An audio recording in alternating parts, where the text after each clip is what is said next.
want to just flag for folks that we have two great guest speakers with us today.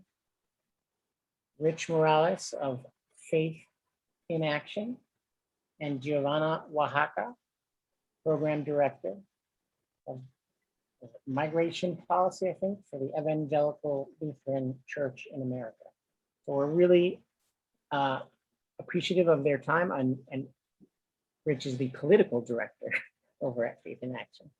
And so we're really appreciative of their time. They're going to be talking to us a little bit about pathways to citizenship. And we are, as Unitarian Universalists, getting ready to engage Capitol Hill during the week of June 14th through June 18th on virtual meetings. And so this conversation is part of our preparation to engage in those conversations with the members of the Judiciary Committee that we can get a hold of. I do want to share with everyone that you are asked to join in solidarity to the We Are Home campaign and the Freedom Fasters or Fast for Freedom actions that are being developed. You're asked to consider becoming a Freedom Faster or organize one-day fast in solidarity as an echo action.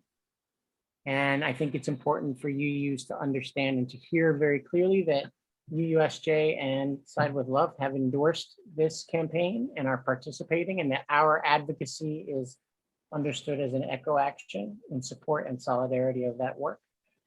And we deeply appreciate any UUs who want to get involved with that, and we will share with you the relevant links in the next day or so that you can volunteer. I did want to sort of go over our purpose here today a little bit, just to get a little bit of framing.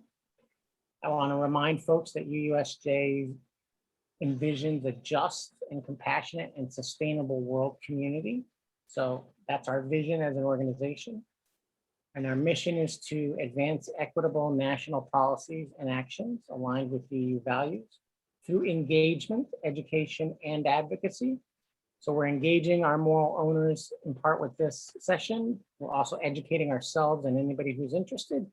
And we're preparing to do the advocacy that our mission asks us to do.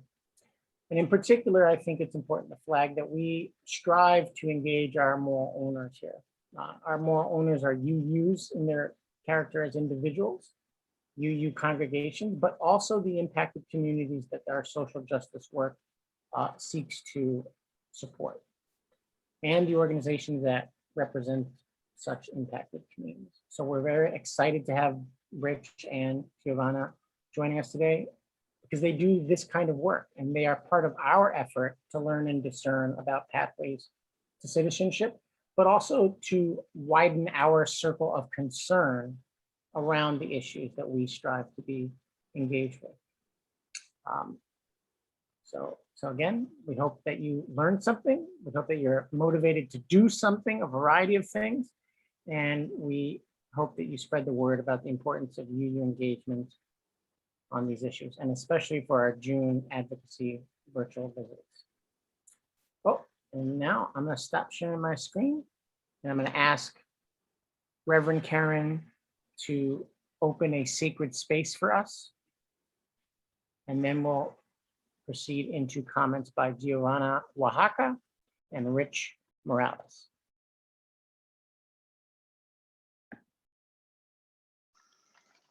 So good to be with you all, particularly always happy to be with interfaith colleagues in this work. So thank you for joining us. I want to welcome us into sacred space. Let's begin by taking a couple of breaths to ground ourselves and be fully present in this moment, wherever we came from, whatever was on our minds as we entered this space. This is the time to put that aside and focus on being present. So let's just take a few deep breaths together.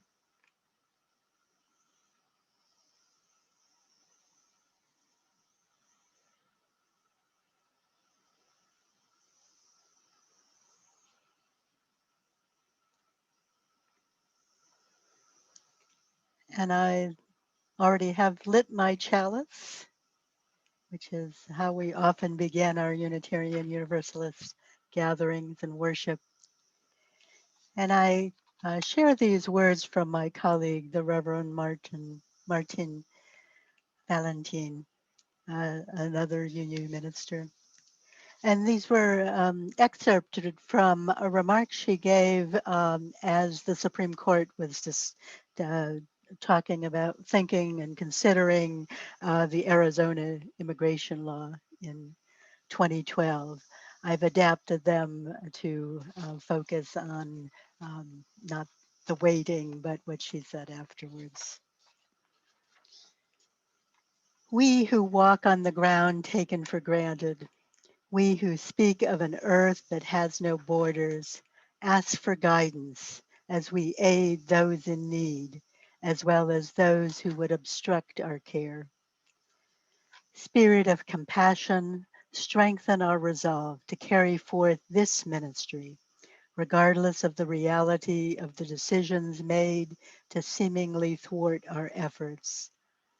Let us, in one grounded body, strong in our Unitarian Universalist faith, in solidarity with those whose lives are most at stake, resolve never to give up this fight for them, nor for our country. Let ours be the voices that demand a true accounting of these legal human beings.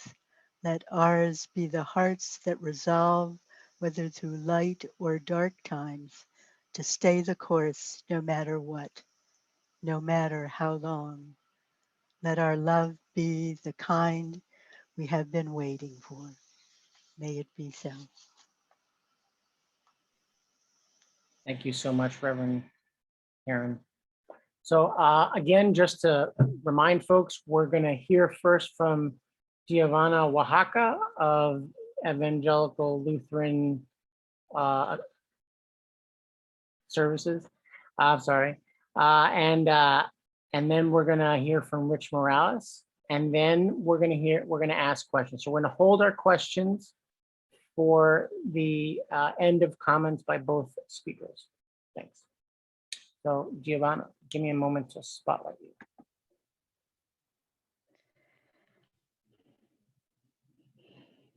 Okay. Thank you. Thank you so much for the invitation to present to you all. I was telling Pablo when he opened the session that I was feeling very grounded. And so I appreciate taking part in your traditions and taking part in your advocacy. And so it's just my pleasure to present with you all why now is such a critical time for passing finally a pathway to citizenship for everyone. And I really appreciated Pastor Karen's words because you referenced legal human being. In this presentation, you won't hear reference to anybody as illegal. I don't believe anybody is illegal. And I think what we're looking at are people who are striving for a better life for themselves and for their families. This is particularly true for people who've lived here for a very long time and are integrated into our communities, and yet have not been offered an opportunity to adjust their status and find that permanent future in this country. I myself am a Daca recipient. I was brought to the United States by my parents when I was just 3 years old. And so I also have a unique immigrant story and attachment to what comes out of this fight for immigrant justice and fight for a pathway to citizenship. I'm going to try and share my screen now, if that's okay. Okay. I titled my presentation, A Home for All of Us, because I feel right at home. I think we all feel right at home, but we can certainly do more to make this place feel more like a home for everyone. I thought I'd start by outlining why today's moment is unique in many ways. We do have a vastly different political landscape than we had several months ago and certainly several years ago. And even if you look back several years before that, we are a prime moment right now to pass legislation. We have a new president in office who sent the U.S. Citizenship Act to Congress. And the U.S. Citizenship Act is a bill that would, among many other things, establish a pathway to citizenship for undocumented immigrants, DACA recipients, TPS holders, DED holders, and farm workers. He also issued a memo preserving and fortifying deferred action for childhood arrivals. If you're unfamiliar, DACA is the program that grants undocumented youth like myself who were brought to the country the opportunity to apply for work authorization and to receive a reprieve from deportation. DACA has been under multiple challenges over the years, but this president has outlined it as a priority to preserve and fortify the program. I'll get on later about why executive action alone won't be the solution for the future, and what we really need is legislative action. Very recently also, we saw the president redesignate temporary protected status for Haiti, and TPS is granted to nationals from a country given severe or serious human rights concerns or for reasons that Haitians are not able to go back to their home country. And that's a huge win for the immigrant justice movement, and particularly Black migrants who often face the double jeopardy of being Black in this country, but also being immigrant. We also have a very different Congress. There are now slim Democratic majorities in Congress, and I'll explain a little bit further what that means.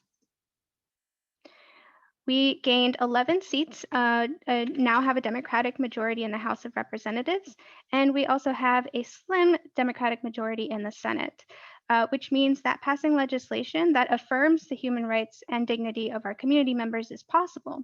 We saw in the 116th Congress, the House passed the American Dream and Promise Act and the Farm Workforce Modernization Act, and this year again, in just a couple of months into the new congressional session, we saw the American Dream and Promise Act and the Farm Workforce Modernization Act passed yet again, affirming what we've always known, that there is support in Congress for a pathway to citizenship. There's even bipartisan support for a pathway to citizenship. Now we just need to make that realized, make it happen, get through the Senate, and ultimately onto the desk of President Biden.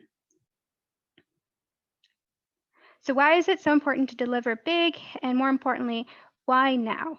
It's actually a very urgent matter. We've seen multiple repeated legal challenges to DACA showing us that not executive action like the president, but legislative action, which will bring us long-term relief. We've also seen that the termination of temporary protected status for people from El Salvador, Haiti, Honduras, Nepal, Nicaragua, and Sudan, which is actually currently halted by ongoing litigation, shows that the members of our communities cannot wait.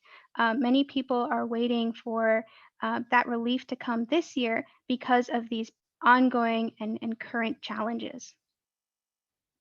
Also worth mentioning is that 60% of the undocumented immigrant community has lived in the United States for 10 plus years. About 1/5 have been in the US for just under 5 years. And overall, we know that there's an estimated 11 million people who are undocumented in the United States. Oftentimes, we look at the arguments for why we should pass a pathway to citizenship. And I'm just going to touch briefly on what is possible through legalization for our economy. There is the economic potential. We know that a few characteristics about the undocumented population is that 60% have lived in the US for 10 plus years, as I just mentioned. 57% who have lived here at least 5 years speak English or are strong English speakers. 66% of people above the age of 16 are employed. 29% are homeowners. 35% of people above the age of 15 live in a home with a child who is a US citizen. And 22% of people above the age of 15 are married to a person who is a US citizen or a lawful permanent resident. Again, underscoring how many of our communities, how many of our families are now mixed, and how integrated undocumented immigrants really are in our communities.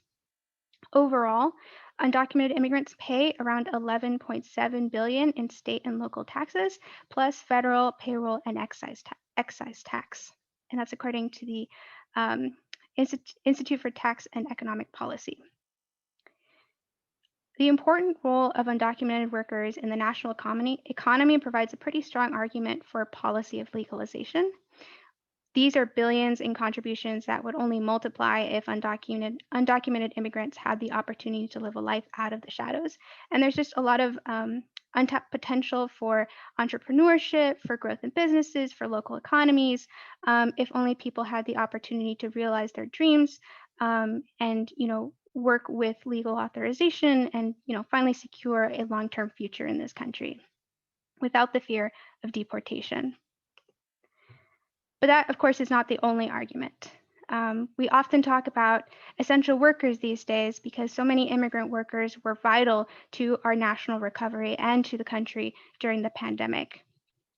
As Dr. Tom Wong, who testified before the Senate recently said, each day that goes by without meaningful immigration reform, the fear of deportation or separation due to immigration status is an added burden to the millions of immigrant essential workers and their families in this country.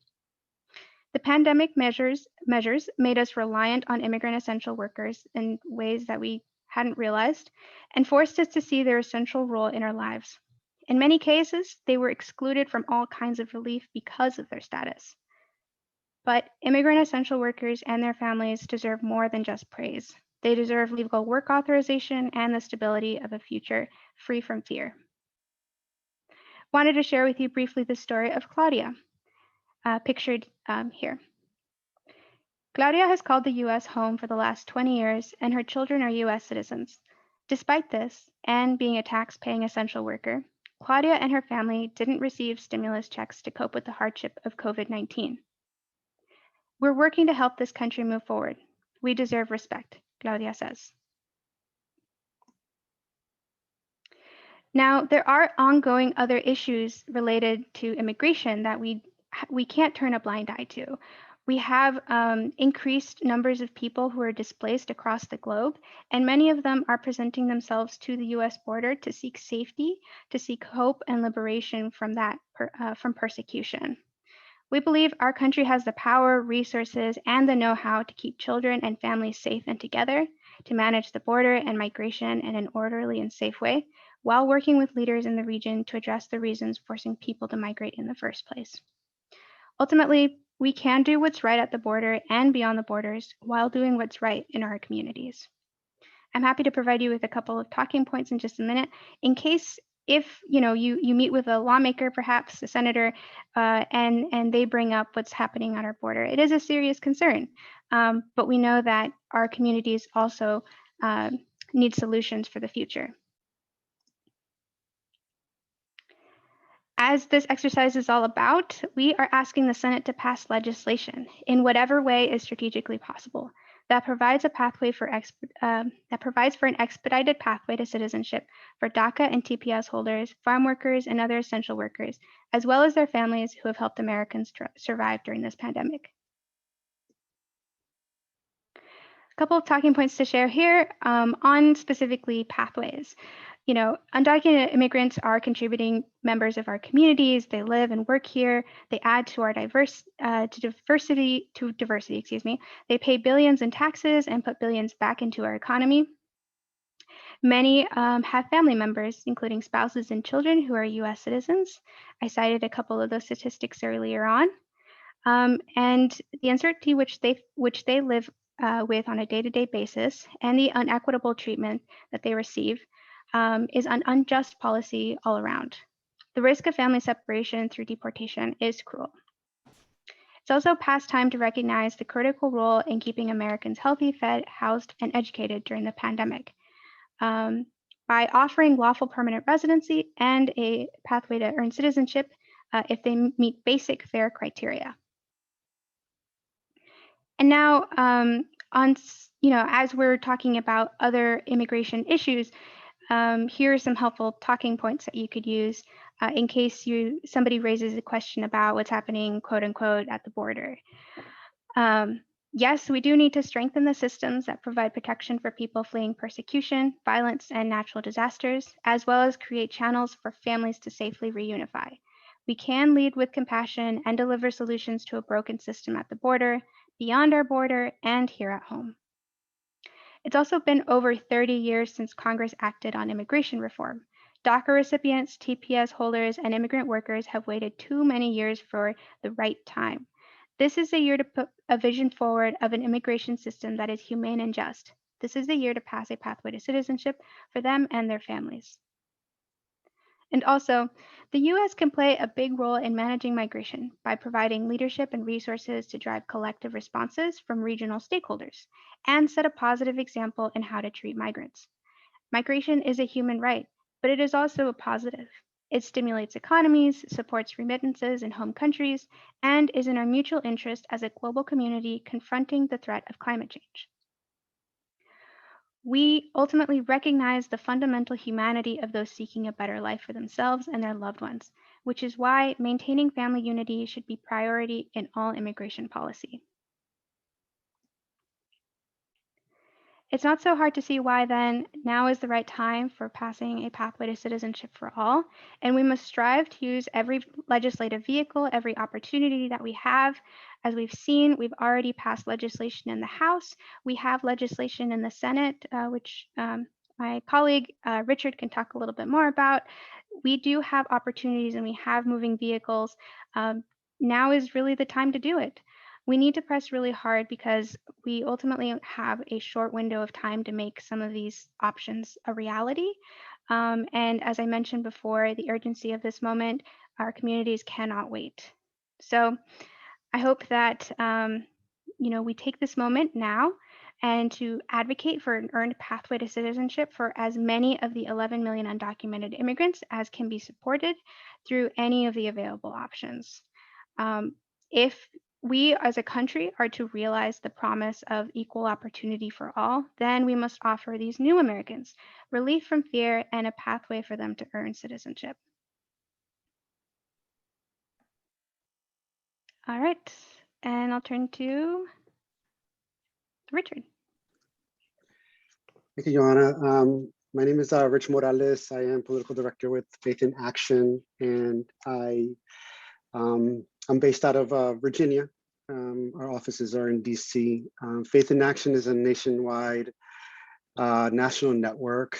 We work through our affiliates, which we call federations, and in about 30 states around the country.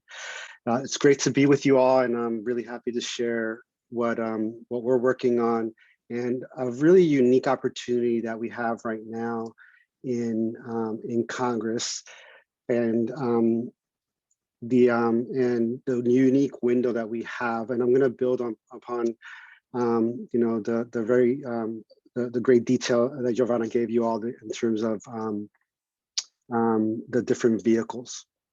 I want to say that the immigration for me is a very personal matter. My wife is from Peru. We have family here in the United States that's undocumented, and we're very much impacted by immigration and deportation.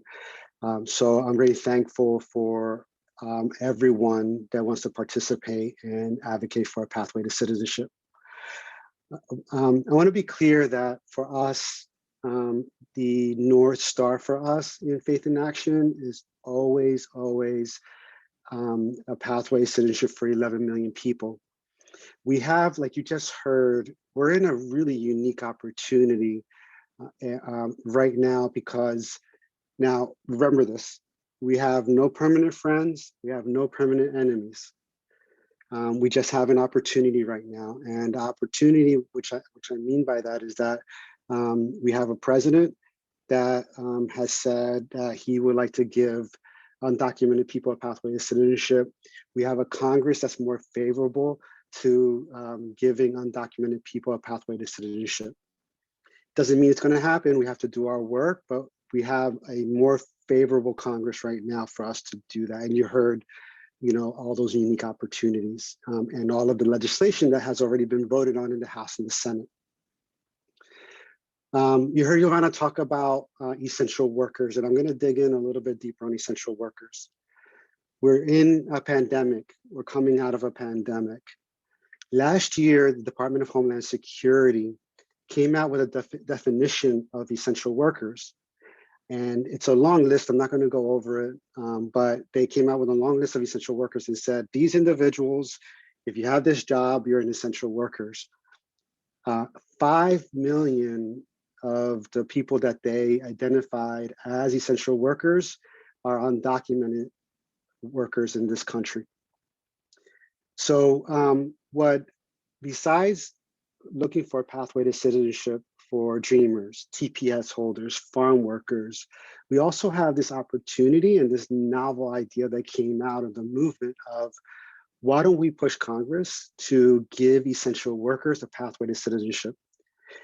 Essential workers, some of them are dreamers, some of them are TPS holders, others are farm workers, but many are just do not fall within those categories and are undocumented.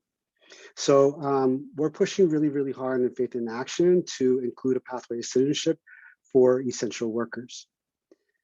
The unique opportunity too is that we know the priorities very, very clearly from the administration and from Congress. They want to rebuild the economy. They want to make sure that the economy is back the way it was before the pandemic.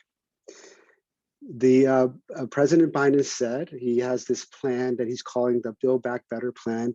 That's actually two big plans to pump money into the economy, trillions and trillions of dollars into the economy. And what we want to do is we want to attach pathway to citizenship to that economic plan, to that Build Back Better plan. So you heard Joanna talk about the DREAM Act. You heard Joanna talk about the U.S. Citizenship Act, the Farm Workforce Act. Those bills have been moving through Congress through regular order. Those bills have passed, several of them that she mentioned, have passed through the House, and they still have to move to the Senate. We still have to do our work to make sure that they move to the Senate. To move anything to the Senate right now, we need 60 votes to get over the filibuster. That's called the regular order process.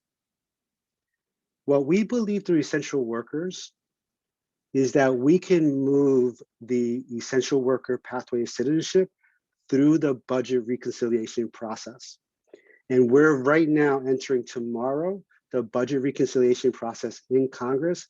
So when you go out to advocate in June, you're going to be right in the middle of that process that I'm going to explain. Like I said, the president, and let me back up.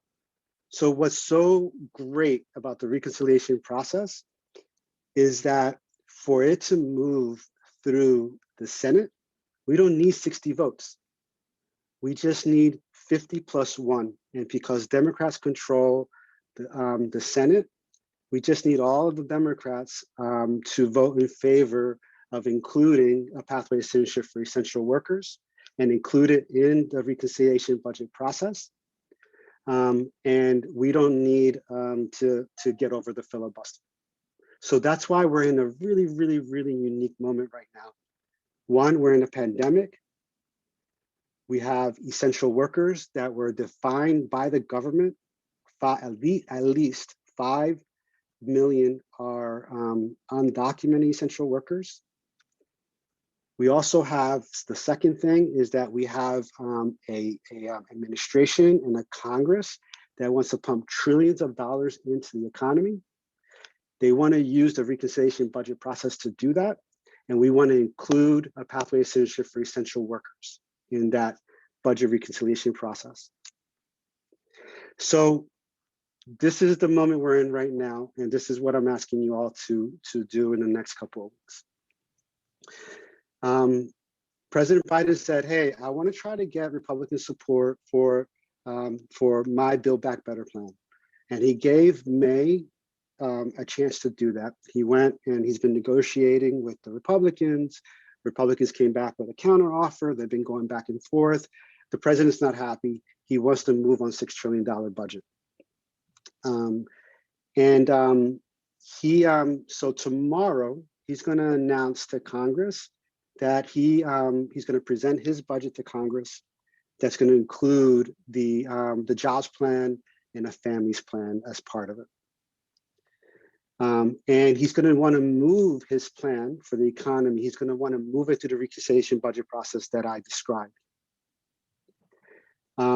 So what we're going to be doing in June is calling on Congress to include in the jobs plan and the families plan to include a pathway to citizenship for essential workers that includes DACA holders, TPS holders, and farm workers. The instructions, and this is an important date, the instructions for what's going to be in the budget through the House, it's as early as June 14th, it's going to be given to Congress.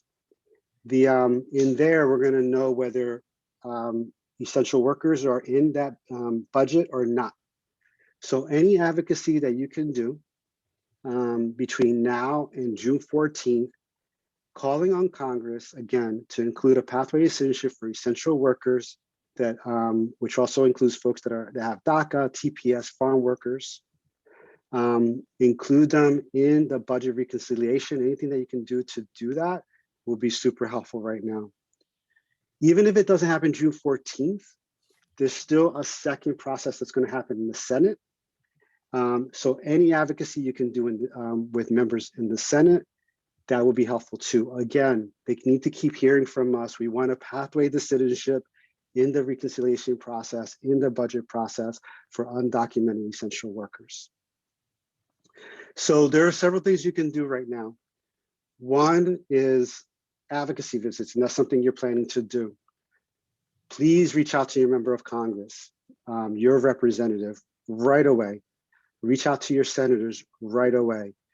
Meetings, phone calls, invite them to a town hall. Any type of advocacy you can do is going to be really, really helpful right now. And we'll send you talking points and what you can ask of them in these advocacy visits. We also need to continue building the external narrative. We need to get out there, do visuals, have actions. And I'm going to give you an example of action that's happening. It's already been mentioned, but taking actions publicly and bringing attention to this unique opportunity that we're in. As was mentioned earlier in the call, we're asking everyone to participate in the We Are Essential Fast for Freedom. Many, many organizations are going to be sponsoring this. Many organizations are going to be sending fasters or just folks to be part of actions. That is launching on June 9th in Washington, D.C. Even if you can't make it to Washington, D.C., we're asking folks to do local fasts or other actions, tying it together with the fast that's happening in Washington, D.C.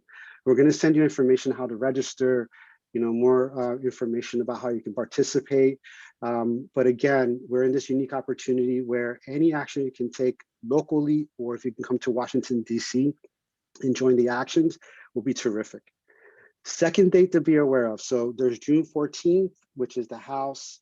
Another really important date in June is the anniversary of DACA.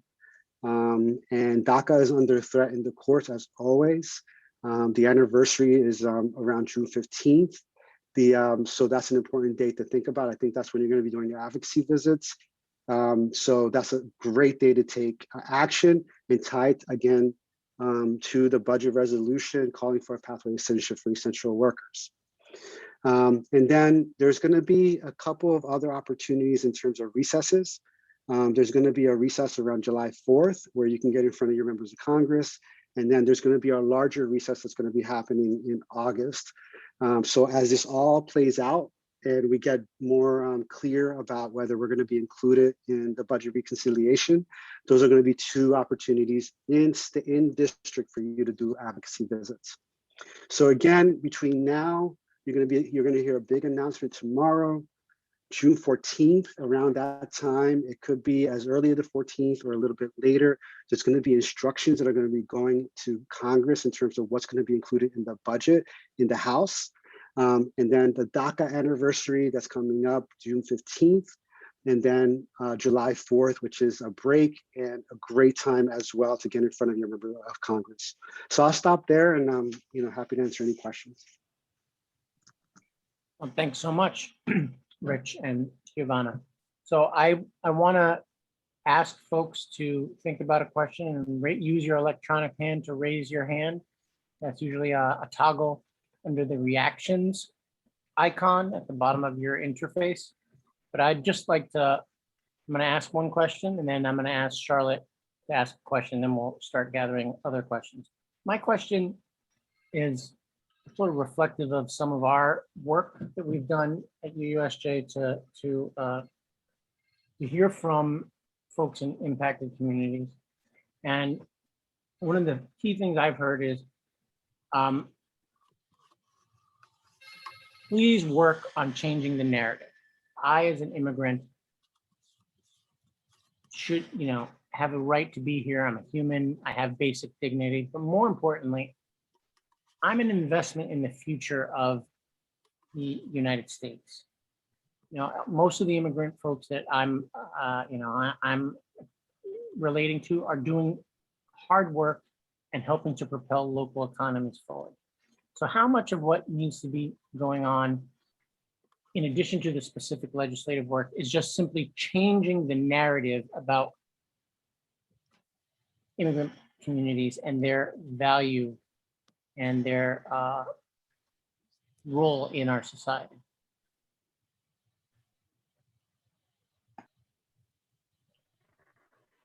Well, I think that's a really good messaging question. Unfortunately, the last couple of years has been a little bit hard on immigrant communities that have felt vilified because of who they are, because of their national origin. And we know that's not reflective of the best of us and the best of our nation's values. But I also would like to mention that, 75% of the public supports, a pathway to citizenship for undocumented immigrants. At least one of the polls that I was looking at showed that statistic, and that wanes obviously depending on, who's in office. But for a pretty long time, we've supported allowing people who are undocumented to earn a pathway to citizenship if they meet certain fair criteria. It's about getting that message out to more people, I think. Reminding your community, people maybe who have who disagree with you about those contributions, and sharing those contributions ultimately with your lawmakers who have the power to make those decisions. It's been 30 plus years since we've seen any immigration legislation, but that's because we just haven't had the political will. I feel like the public will is there, but we just haven't had the political will. So now we just need to turn the energy that we've always known is there to political action and legislative action. Thanks, Giovanna. Rich, do you have any thoughts on this question of the larger meta narrative? Yeah, I mean, narrative is always really important, and telling stories, especially of those that are impacted, is really important. Right now, in terms of this unique opportunity around reconciliation, the budget that I described, lifting up that narrative is going to be really important in especially swing states, as we like to call it, like in Arizona, Nevada, New Hampshire. So anytime we can lift up the narrative and how much support there is in the country, especially for folks like dreamers and other categories of folks that are undocumented, is really important. Yeah, I will flag for everyone, even the Cato Institute, their survey on this found 55% of those surveyed supported a pathway to citizenship. They didn't drill down into what exactly that would mean, but hey, if the Cato Institute is finding that as a result, it's out there. Charlotte, would you like to ask a question of our panelists, and then we'll pivot to some of the things that are in the chat? I'm going to ask two quick questions. One is, we have focused on the Senate Judiciary Committee because that's where the equivalent of Dream and Promise Act, the two bills, and the farm workers have lodged, and we're asking for both Democratic and Republican meetings. We're also asking for some meetings with Virginia senators. We know where the Maryland senators stand. Who else? Should we try to talk to Joe Manchin's office? I mean, should we try to talk to Schumer's office? We can ask, and we can also try to mobilize letters for for them, but, or Bernie Sanders. I mean, you have some suggestions on that. So that's one quick question. The other is, I wonder, we just found out recently about this, something called registry as an alternative means. It's been around since 1929 for obtaining at least lawful LPR, lawful permanent residence. And it's been updated. I think the last time was for people who had been in the country since 1996. So it would just need to be updated. Is that an option? So my two questions. Yeah, so I can answer the one on the on leadership and the Senate. Right now, my opinion is like any member of Congress, any senator that you have a relationship with or you're from that state needs to hear from you, especially, again, no permanent enemies. We're a nonpartisan organization and no permanent friends. But right now, this unique opportunity is Democrats that need to hear from us. So definitely leadership in the Democratic Party. So as was mentioned, Schumer, you know, in the Senate, Schumer, Durbin, Senator Durbin is really important, especially when it comes to Dreamers. So those are two folks right away. If you have relationships, I would reach out to. But any senator, we need to continue educating. We need to continue asking that they support publicly a pathway to citizenship for essential workers in the reconciliation.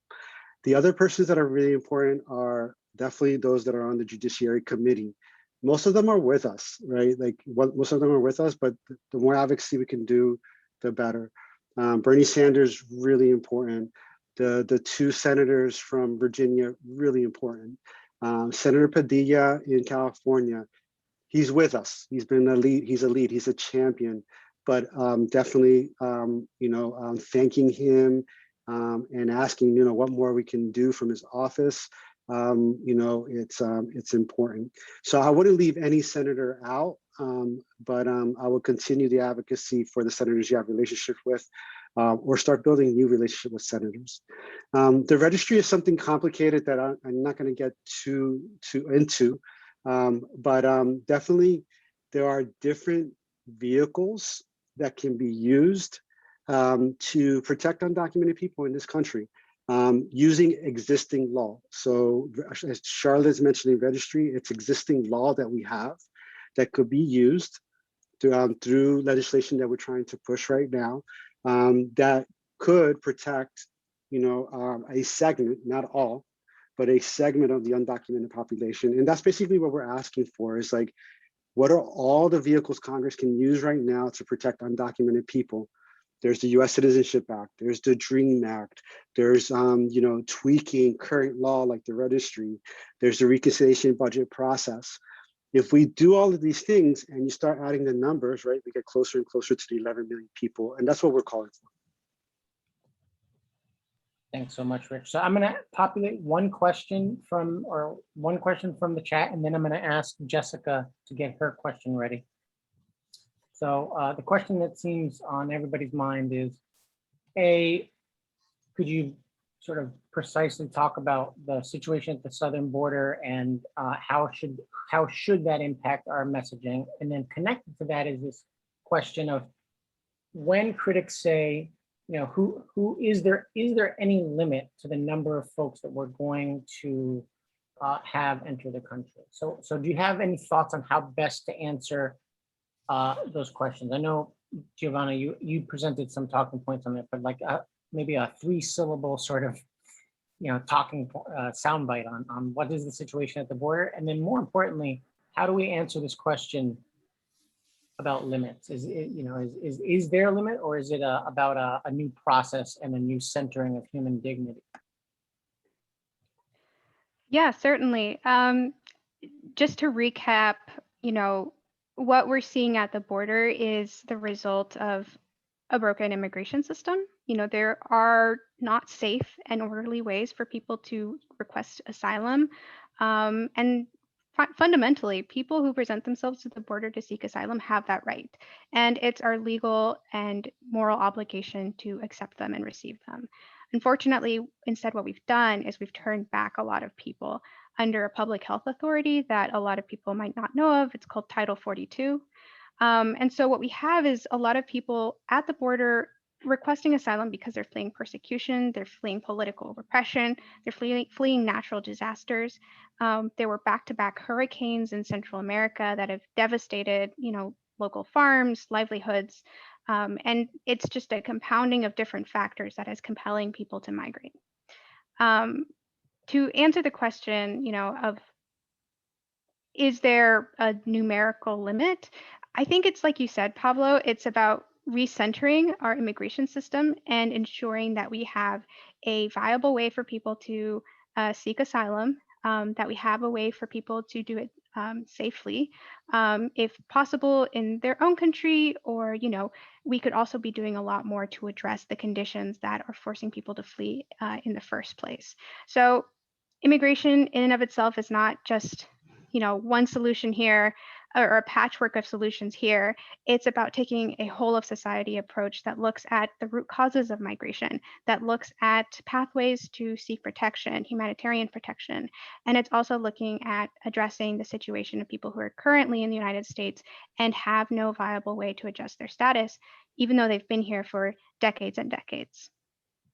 So you can take some of the talking points that I mentioned earlier, or, craft your own, talk about the humanity of people who are fleeing very desperate situations, and remind the lawmaker that you're speaking with or the office that you're speaking with that fundamentally people have the human right to migrate, and we shouldn't be obstructing that or turning anybody away. Rich, do you have any comments on or thoughts on this question of limits and how to jujitsu some of that? No, I agree with what Giovanna said. Great, thank you. So Jessica. Hi, I was wondering if there's some tips on how to motivate other members of my congregation to get involved, because I know there's a general support of immigration reform and pathways to citizenship, but we don't really have a formal program or any leadership regarding social justice work around this. And I'm trying to start this off being like total newbie. So any tips or any resources that you have would be great.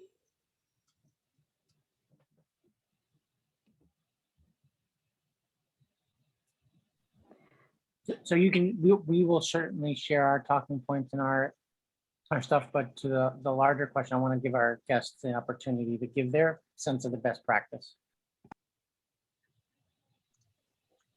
Yeah, I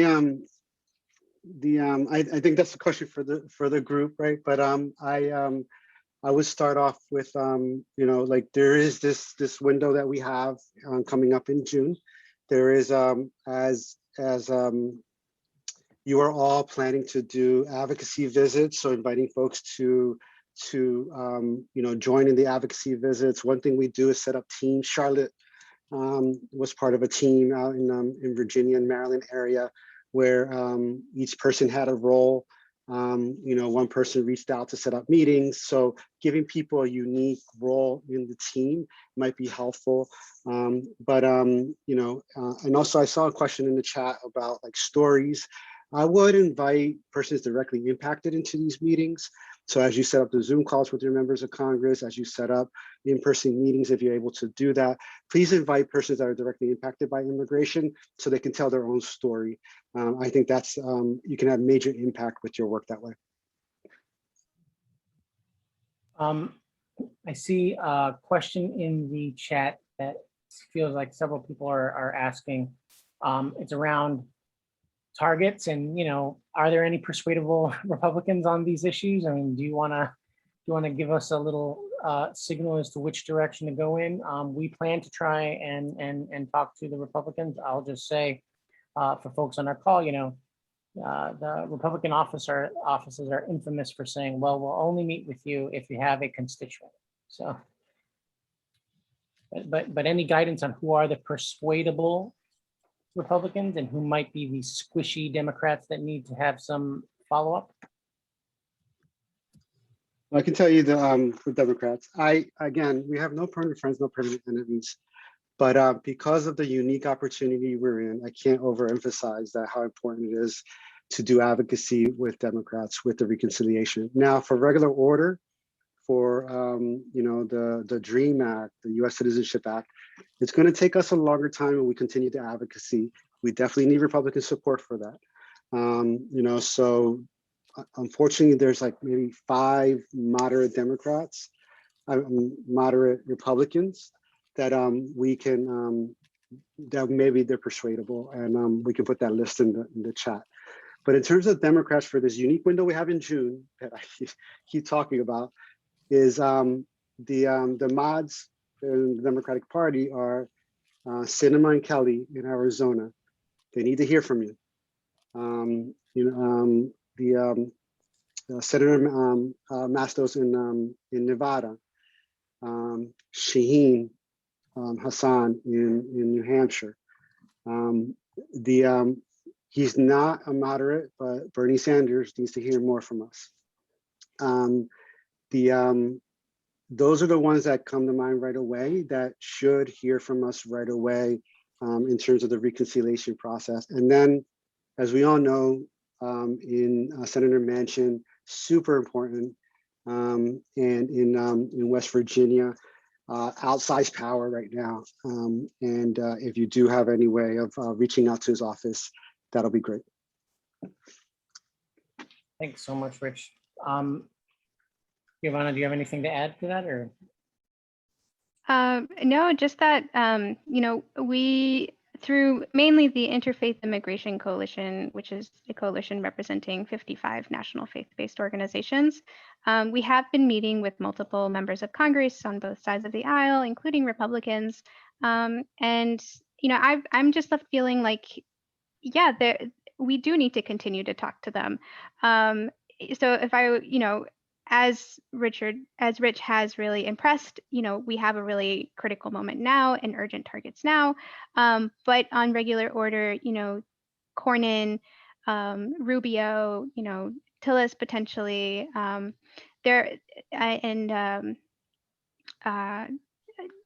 Graham to some extent. It's a little challenging right now, the political dynamic. But of course, you can continue to meet with them and continue to tell your stories. And I just think we continue to press the urgency of who we're targeting at the moment right now. Well, I appreciate that. There is a sort of precise question here.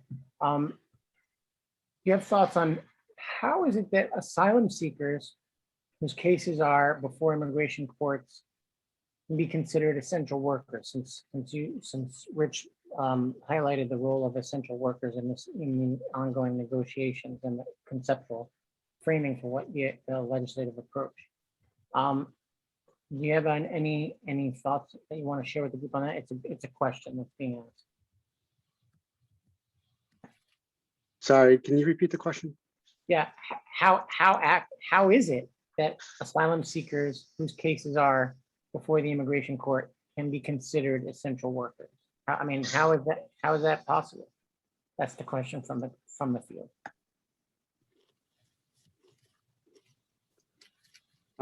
I think that's beyond my. I don't know how that would work. It's 2 different things. Like they're not even related. I'm an attorney. I represented people in immigration court. Asylum law. It's person is for the most part they're fleeing and fleeing their country because of persecution. And then the essential worker issue. It's something that's moving through Congress. Maybe the asylum seeker could benefit from the essential worker legislation if it happens, but they're 2 different things. Thanks. I just want to take a moment here to look for, there was a question about, will the slides be available, Giovanna? Are you able to make those available to us? Of course, yes. Thank you. Well, I want to honor and respect everyone's time, and we promise to get our speakers out of here by no later than nowish. So I want to invite Reverend Karen to close the sacred space on this portion of our conversation. And we will thank our guests profusely for their time. And then we're going to hang on. Anybody who wants to hear more Q&A about our letter writing program, I will be available, and the Immigration Action Team will be available to sort of drill down into the particulars of our approach. So Reverend Karen, are you still with us? Yes, I'm here. I'm sorry. So good to be with you. What a informative and helpful session. Thank you both for your presence and knowledge, sharing your knowledge with us, and for the great questions. Our closing words are from Reverend Scott Cooper, called Imagine a Path. We bow our heads in order to imagine not one path, but many. We imagine a path forward for those who cannot imagine any path forward because of poor health, financial hardship, financial crisis, family crisis, or other roadblocks we cannot begin to understand or imagine. We struggle to imagine a path forward for those who are forced to leave a homeland against their will, and for those unable to leave a war-torn homeland despite their lives being in danger. We imagine a path forward for those who leave homes to make a better life for their families elsewhere. May we be a welcoming presence along that path towards hope. May it be so. Thank you so much. So deep appreciation to Rich and to Giovanna. Deep gratitude to the audience for joining us. Thank you so much.